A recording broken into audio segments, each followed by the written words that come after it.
This week on Culture Q, Rebel Wilson lives up to her name. a strange loop cleans up at the Tonys. And we kiki on the carpet with Angelica Ross.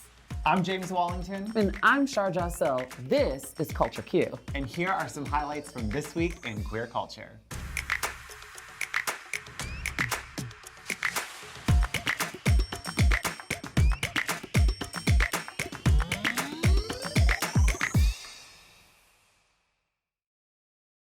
Actress Rebel Wilson announced her new girlfriend on Instagram.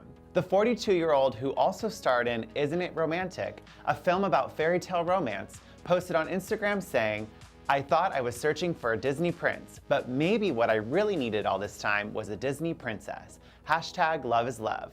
That is so cute. During a recent interview with People magazine, Wilson told the outlet she'd met someone and she found the relationship really healthy. And now we know who the lucky lady is. Wilson met Lemon v. Limon founder Ramona Agruma through a mutual friend, and the two have been dating for a few months. While we love that Wilson shared her happiness, we're not so happy that she may have been forced to do so. An Australian paper called the Sydney Morning Herald published an opinion piece that revealed they were planning to run a story on the couple. They contacted Wilson for comment, giving her 2 days to respond. It was then that Wilson took matters into her own hands. And our girl took the high road after the paper's less than kind response. The column has since been taken down, and the columnist has admitted to making mistakes over Rebel Wilson and taking time to learn. Here's hoping for a future where people can no longer benefit from outing someone before they're ready. The Broadway musical A Strange Loop cleaned up at the Tonys this week, taking home Best Musical and Best Book. Plus, the show's win brings producer Jennifer Hudson to EGOT status.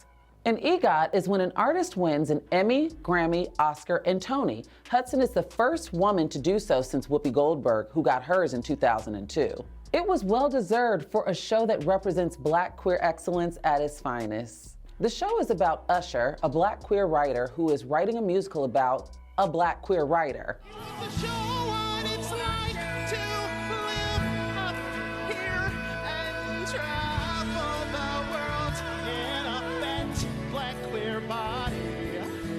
A Strange Loop's writer, Michael R. Jackson, won a Pulitzer Prize for the musical in 2020. The show also saw an amazing feat for star L. Morgan Lee, who is the first transgender woman in history to receive a Tony nomination. I am still trying to wrap myself around even being a Black trans woman on Broadway in a principal role. So to then add having the work recognized by the people that you look up to and that you've been sort of, in some ways, artistically idolizing over the years. Yeah. To have it be recognized amongst those people is it's mind-blowing. Congrats again on the show. Can't wait to see it on my next trip to New York. Pride is in full swing with festivities across the country. We Hope Pride kicked off with the Out Loud Raising Voices Music Festival. And we caught up with singer-actress and all-around diva Angelica Ross on the red carpet.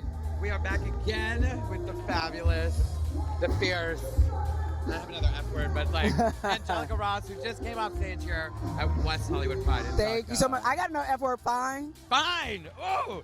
Well, this outfit is fine. Thank you. This hair, this look, everything. Thank it is you. all put together. I have a good team. Listen, costs a lot of money to look this cheap. Like Dolly Parton would say. Exactly. Now, is this your first Pride that you're performing at this season? Yes, this is my first Pride performing this season, my first Pride ever performing as a solo artist. Wow. So last year, I was able to do Market Days in Chicago with Mila Jim and Alternate and Fierce. Yes, I love them. And then I was ready to release my own music, get myself out there. And this was my first time out there as a solo artist, and it felt so good to be in front of my community.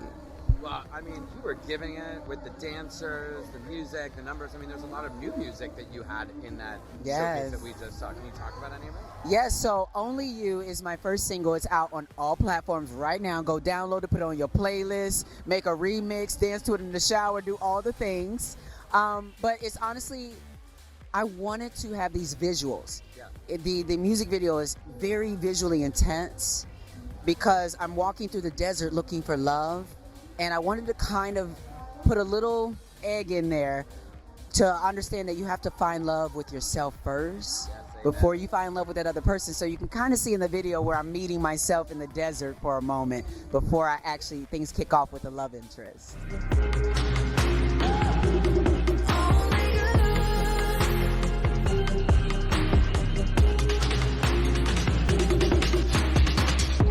A billion eyes lighting up the sky at mine, come back to yours. Well, I've seen the video, and I will plug a little bit right here because you are a big featured artist on Music Out Loud coming out next week. So you're going to hear more about that on that show. But, you know, for the rest of the season, what are you doing? Where are you playing? Like, where else can we see Angelica Ross live? There's a huge announcement coming very soon. But I'll just give you a couple clues. My next job will be in New York for a couple months. And I will be doing some singing. And you'll be doing some singing. And acting. So I don't know what, singing and acting happens in New York, but just know that your girl stays booked and busy. Yes, you are definitely booked and busy. And not only that, but an entrepreneur extraordinaire, like Transect. Like, that was a great conference that you put on. Thank you so much. Yeah, I wanted just to teach my community that we can remove the elitism out of tech. Yes. And when I say tech, I don't just mean having some coding degree or being able to afford a coding boot camp. I mean girls being able to use PayPal so they can swipe somebody's credit card when they're doing their makeup or sex work or whatever it might be. But technology is that catalyst that whatever your passion is, it can help you take your game to the next level. And that organization is very near and dear to our heart, but important especially to the trans and non-binary community because you are helping them achieve their financial goals and their dreams. Most of all, too, it's not a handout. I know my community's not looking for handouts. They're looking for experience. They're looking for opportunities. They're looking for support. So what Transect does is give them the space and the resources to do the work that they need to do to go along their path, whatever it is. But you can't skip the work. Exactly. And look, you are the hardest working person I know in Hollywood between music, acting, and philanthropy. Thank you so much for joining us. Thank you. Where can the folks follow you on the web? MissRoss.com. I mean, that's where everything at. And now let's take a look at the LGBTQ news happening now. A group of 31 suspected neo-Nazis were arrested at a pride parade in Idaho. They were found packed into a U-Haul filled with masks and shields. The North Idaho Pride Alliance received a report from a citizen who'd seen the group enter the U-Haul. Officers then made a traffic stop and found riot gear and a smoke grenade. It appears the group is affiliated with the Patriot Front, who are considered a white nationalist hate group. Thankfully, the planned riot was disbanded and arrests have been made. While anti-trans laws are sweeping the country, today we have a bit of good news, even if it may be temporary. A Texas judge granted a temporary restraining order that will block child abuse investigations into families who support their trans children. In February, Texas Governor Greg Abbott ordered Family and Protective Services to investigate these families seeking gender-affirming care. The ACLU quickly stepped in, filing a lawsuit on behalf of 3 families in PFLAG. The suits were against Governor Abbott and the Department of Family and Protective Services. While we're not out of the woods yet, it's nice to see some resistance to the injustices these families are facing. Education Secretary Miguel Cardona told LGBT students and families in Orlando that he was ready to investigate the GOP for their restrictive laws. These laws include bans on transgender kids playing in sports, along with the infamous Don't Say Gay bill. And students are not staying quiet about it. So my school district at our rally tried to prevent us from giving out pride flags and distributing them. And I resisted, and I told students to not give up their pride flags because they are a symbol of our identity. You know, they're a symbol of acceptance and embrace of our queerness. And I didn't understand that. And I thought it was a violation of, freedom of expression. Let's move on to our weekly Revry streaming guide because there's so much good content here 24/7. Here are a few new releases to check out. First up is Quest. Filmed with verite intimacy, Quest is the moving portrait of an American family living in North Philadelphia. Beginning at the dawn of the Obama presidency, parents Christopher Quest Rainey and his wife Christina Ma Quest Rainey raise a family while navigating the poverty and strife that grips their neighborhood. They nurture a community of artists in their basement home music studio, but even this creative sanctuary can't always keep them safe. Epic in scope, Quest is a vivid illumination of race and class in America and a testament to love, commitment, healing, and hope. Next up is 49 Pulses. Using survivor interviews, reenactments, and police body cameras, this documentary examines the Pulse nightclub shooting that claimed 49 souls.